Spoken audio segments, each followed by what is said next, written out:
একটি গাছের পাতা ফুটিয়ে গোসল করলে অ্যালার্জি চুলকানি চিরতরে বিদায় হয়ে যাবে। আমাদের অনেকেই অ্যালার্জি চুলকানির সমস্যা আছে এবং ম্যাক্সিমাম মানুষের চুলকানি ঘা পাচড়া বেশি হয়ে থাকে।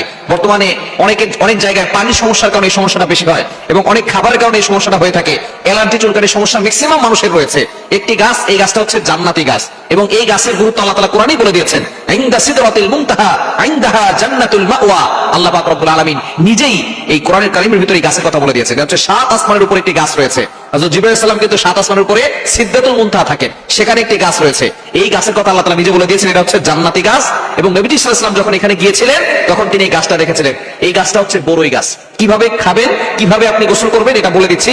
তবে নবীজি সাল্লাল্লাহু আলাইহি ওয়াসাল্লাম যখন গিয়েছেন তখন তিনি বলতেছেন, এই গাছটা দেখার পরে তিনি বলতেছেন এই গাছের পাতা, বড়ই গাছের পাতাটা হচ্ছে হাতির কানের মতো, এত বড় পাতা, আর এক একটা বড়ই ওজন হচ্ছে 12 মণ ওজন। সুবহানাল্লাহি ওয়া বিহামদি। সুতরাং এই গাছটা হচ্ছে জান্নাতি গাছ। এই বড়ই গাছের কিন্তু অনেক গুণাগুণ রয়েছে, এটা আমরা অনেকেই জানি না।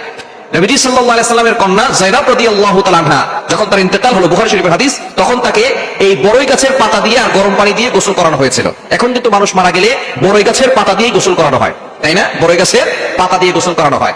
এখন বর্তমান অনেকেই প্রশ্ন করেন, হুজুর এত জিনিস আছে, ভালো ভালো সাবান আছে, বর্তমান আপডেট যুগে অনেক সুন্দর সুন্দর, অনেক ডিজাইনের এবং অনেক ক্লিন করা সাবান বের হয়েছে, সেগুলো দিয়ে গোসল না করে কেন বড়ই পাতার পানি দিয়ে গোসল করানো হয়? 1500 বছর আগে নবীজি সাল্লাল্লাহু আলাইহি ওয়াসাল্লামের কন্যাকে এটা করা হয়েছিল। নবীজি সাল্লাল্লাহু আলাইহি ওয়াসাল্লাম বলে দিয়েছেন, এখন 1500 বছর পরে চিকিৎসা বিজ্ঞান এটা নিয়ে গবেষণা করেছে। গবেষণা করার পরে দেখে যখন গরম পানির ভিতরে বড়ই গাছের পাতা দেওয়া হয় তখন ওই পানিটা এতটা ক্লিন হয় এবং এতটা পরিষ্কার পরিচ্ছন্ন হয়, অন্য কোনো ভাবে এতটা পরিষ্কার পরিচ্ছন্ন অল্প সময়ের ভিতরে কোনো পানি হতে পারে না। সুতরাং মৃত্যুর যখন কোনো মানুষ ইন্তেকাল করে তখন তাকে এই পানি দিয়ে গোসল করানো হয়। এই 1500 বছর আগে কোনো লেফট ছিল না, কোনো টেকনোলজি ছিল না, তখন নবী সাল্লাল্লাহু আলাইহি ওয়াসাল্লাম এই কথা জানিয়ে দিয়েছেন। আর বর্তমান বিজ্ঞানীরা নিয়ে গবেষণা করে শেষ পর্যন্ত তারা মুসলমান হয়ে গেছে। সুতরাং এজন্যই যেহেতু পানিটা খুব ক্লিন করে এবং মৃত মানুষকে সুন্দর করে পরিষ্কার পরিচ্ছন্ন করে গোসল করে, এজন্যই গরম পানিতে বড়ই পাতা দিয়ে গোসল করানো হয়। সেই পানি দিয়ে যদি কেউ গোসল করতে পারে এবং ফুটিয়ে যদি সে গোসল করতে পারে গরম পানি দিয়ে, অথবা যদি সে এই গরম পানির পাতাটা, সে বড়ই পাতাটা যদি গরম পানিতে দিয়ে খেতে পারে অথবা চায়ের সাথে খেতে পারে, দেখবেন আস্তে আস্তে তার অ্যালার্জি চুলকানি এগুলো চিরতরে বিদায় হয়ে যাবে। কারণ গাছের ভিতরে কোনো সাইড ইফেক্ট নাই, এটার ভিতরে আল্লাহ পাক রব্বুল আলামিন শেফা দিয়েছেন। একটা সময় ছিল কোনো চিকিৎসা ব্যবস্থাপনা ছিল না, যারা চিকিৎসা করলো তারা এই গাছগাছালি দিয়েই করতো, কোনো ওষুধ ট্যাবলেট এগুলো ছিল না, এই গাছ দিয়ে তারা ওষুধ বানাতো।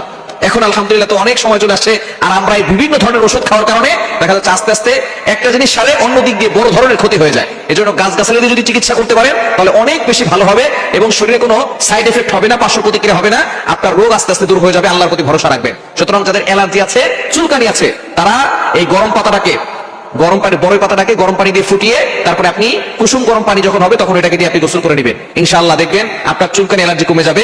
এবং মাঝে মধ্যে পাতাটা আপনি ভালো করে ধুয়ে ওটা চিবিয়ে খেতে পারেন, ইনশাআল্লাহ দেখবেন আপনার ভিতর থেকে অ্যালার্জি চুলকানি কমে যাবে ইনশাআল্লাহ।